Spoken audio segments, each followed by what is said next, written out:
Hello दोस्तों, नमस्कार दोस्तों। कल रात को आईपीएल में वही हुआ मित्रों जिसके होने का हर किसी को कहीं ना कहीं आइडिया भी था। दोस्तों, एक आभास तो सबको हो ही चुका था क्योंकि ये जीटी की टीम जो कि वैसे तो टेबल टॉपर थी, लेकिन याद कीजिए वो दिन जिस दिन गुल्लू बेबी जो है वो एलएसजी के सामने टॉस जीतता है और फील्डिंग का फैसला करता है। कहां पर? अहमदाबाद के ग्राउंड में, नरेंद्र मोदी स्टेडियम में। फिर आपने देखा कि एलएसजी वाला वो मिचेल मार्श पूरन इतनी कंबल कुटाई करते हैं जीटी की कि 235 के आसपास रन टंग जाते हैं। जीटी वहां चेस नहीं कर पाती है।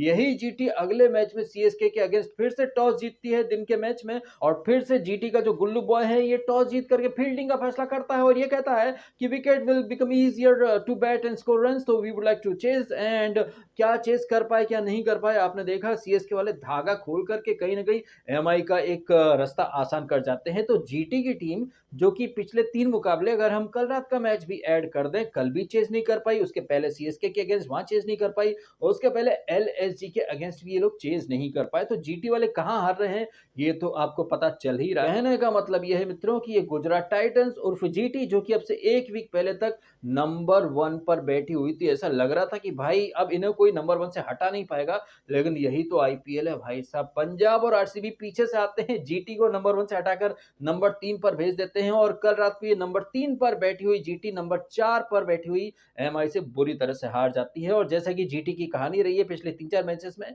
ये लोग चेस नहीं कर पाते हैं, कल भी ये चेस नहीं कर पाए, जस्ट बिकॉज कि अपना ये एक मुकाबला 10 विकेट से जीत गए थे डीसी के अगेंस्ट। वो डीसी जिसमें कि मिचेल स्टार्क था ही नहीं, बॉलिंग काफी ऑर्डिनरी थी, वहां पर ये 10 विकेट से चेस कर गए। तो इन्हें लगा कि हम हर मुकाबला चेस कर लेंगे, लेकिन हर ग्राउंड अलग होता है, हर टीम के बॉलर अलग होते हैं, एक अलग ही साइकोलॉजिकल प्रेशर भी बन जाता है। और आपने देखा वो जो 10 विकेट से जीता था डीसी ने ये जीटी ने डीसी के अगेंस्ट, उसके बाद से ये एक भी मैच जो है वो चेज नहीं कर पाए और कल भी ये हार गए हैं। ये तो थैंक गॉड कि भाई साई सुदर्शन चल गया। भाई साई सुदर्शन हर मैच में चलता है, इकलौता ये साई सुदर्शन ही है जिसने कि हर मैच में कंट्रीब्यूशन देने की भर भर के कोशिश करी है। कल भी जब गुल्लू बेबी बड़ी बड़ी बातें करके इतना टनों के हिसाब से एटीट्यूड दिखा रहा था पंड्या को, बट बैट से तो डिलीवर नहीं कर पाए। वहीं साई सुदर्शन वो 80 रन मारता है, ताबड़तोड़ कैच भी पकड़ता है वो रिले वाली स्टाइल में। तो मतलब साई सुदर्शन के बारे में जितना बोला जाए ना वो कम ही है, बट उसके सारे एफर्ट्स को बाकी सारे प्लेयर्स ने मिल करके मिट्टी में मिला दिया भाई। और अगर हम जीटी का एक ओवरऑल परफॉर्मेंस देखें पूरे सीजन की शुरुआत से लेकर अब तक, तो आप इजीली समझ सकते हैं इस बात को। बहुत सारे एक्सपर्ट्स और जो कमेंट्री करते हैं उन सब ने भी हाईलाइट करा है कि जीटी का जो सारा दारोमदार है वो टॉप 3 पर ही डिपेंड करता है, गिल, साई सुदर्शन और जोस बटलर।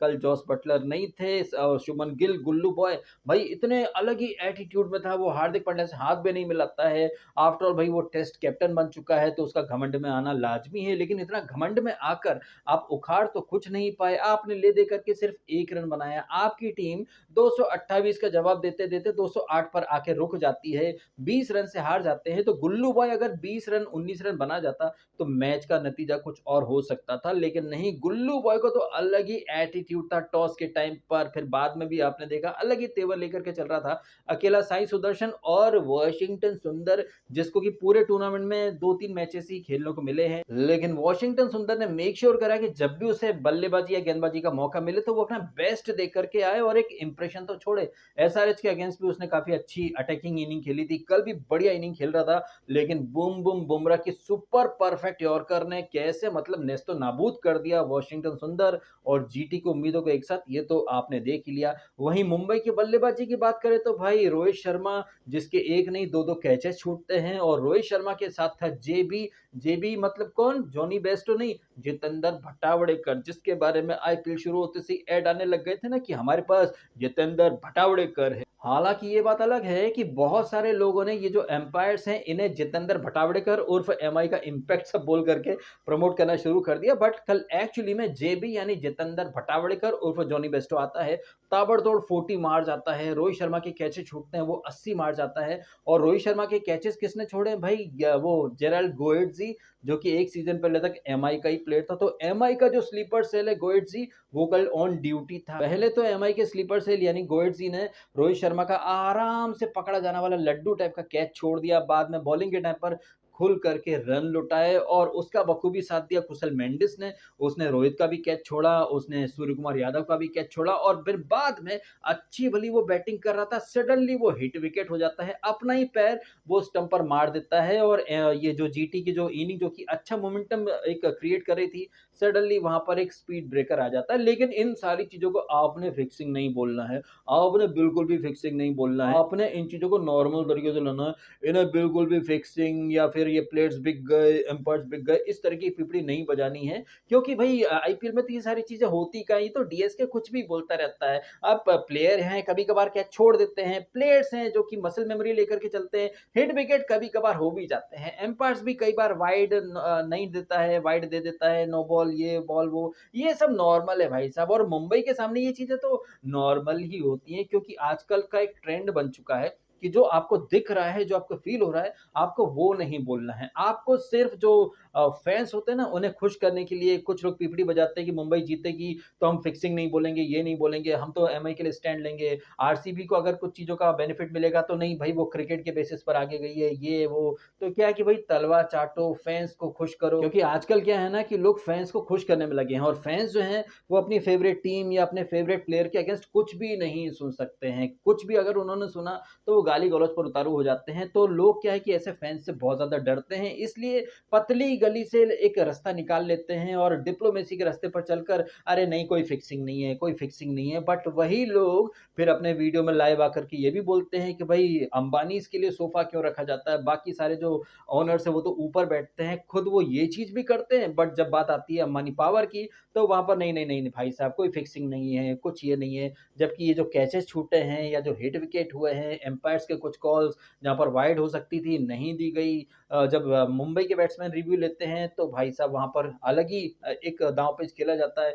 दूसरी टीम का प्लेयर जब नॉट आउट भी होता है तब भी उसे आउट दे दिया जाता है। वो एसआरएच के अगेंस्ट ईशान किशन का मैं एग्जांपल दे रहा हूँ, या फिर वो रियान रिकल्टन वो बाहर चला गया था फिर लेकर के आ गए। तो ये सारी चीजें आपने भी देखी हैं। मैं इन सारी चीजों को हाईलाइट करके ये नहीं बोल रहा हूँ कि मुंबई ने अच्छा नहीं खेला, मुंबई तो ताबड़तोड़ खेली है भाई। रोहित शर्मा, उसके आप कैच छोड़ोगे तो वो कोई मतलब नूबड़ा तो है नहीं ना, वो तो अच्छा फायदा उठाएगा, 80 वो मार गया। बाद में सूर्य कुमार यादव, इन सब ने छोटे छोटे कॉन्ट्रीब्यूशन दिए हैं और इनका भर भर के साथ दिया है जीटी के बॉलर्स, वो जेराल्ड कोएट्जी टाइप के बॉलर। बाद में जब बॉलिंग की बारी आती है तो बोल्ट और बुमराह के सामने तो वैसे भी ये लोग कुछ नहीं कर सकते, बट फिर भी साई सुदर्शन, मैं तो कह रहा हूँ कि साई सुदर्शन को इन ह्यूमन डिक्लेयर करो। इतना कंसिस्टेंट कोई कैसे हो सकता है भाई साहब, हर मैच में वो रन बनाता है।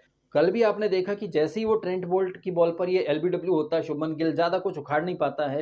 हालांकि ये गिल जो है वो टॉस के टाइम पर बोला था इट्स माय होम ग्राउंड, मैं यहीं पर खेल के बड़ा हुआ हूं तो हम चेस करना चाहेंगे। तो बड़ी बड़ी बातें करी है गुल्लू बॉय ने, बट वो डिलीवर नहीं कर पाया। एनीवेज कल रात का मैच जीत करके मुंबई इंडियंस जो है वो एक कदम आगे बढ़ा चुकी है, और जीटी जो कि कुछ दिन पहले तक नंबर 1 पर थी अब वो एलिमिनेट हो चुकी है। गुल्लू बेबी आराम से फ्लाइट पकड़ के अब इंग्लैंड जाकर के टेस्ट मैच मोड में ढलने की वो प्रैक्टिस या जो भी कुछ क्या बोलते हैं वो कंडीशन से अक्लमेटाइज होना, वो सब वो शुरू कर सकता है। वहीं पंजाब और आरसीबी के लिए खतरे की घंटी बज चुकी है, क्योंकि रोहित शर्मा भी जबरदस्त तरीके से एक मोमेंटम लेकर के जा रहा है। बोल्ट, बुमराह, सेंटनर, अरे भाई साहब, हालांकि इस टीम में अभी वो रिकल्टन और विल जैक नहीं है, बट इसके बावजूद मुंबई कितनी जबरदस्त तरीके से कल, मतलब इसीलिए तो यार मुंबई इंडियंस को मुंबई इंडियंस बोला जाता है। ये टीम भले ही इक्का दुक्का मैच हार जाए, नूबड़ों की तरह बिहेव कर जाए, बट कमबैक करना, पलटवार करना तो भाई एमआई को बहुत अच्छे से आता है। और मुंबई इंडियंस ने अपने मिशन आया हूं कुछ तो लेकर के जाऊंगा की शुरुआत जो है वो कल ताबड़तोड़ अंदाज में करी है। जिस अंदाज में रोहित और जितेंद्र भटावड़ेकर ने गिल उर्फ गुल्लू बॉय की 32 गोल करी है,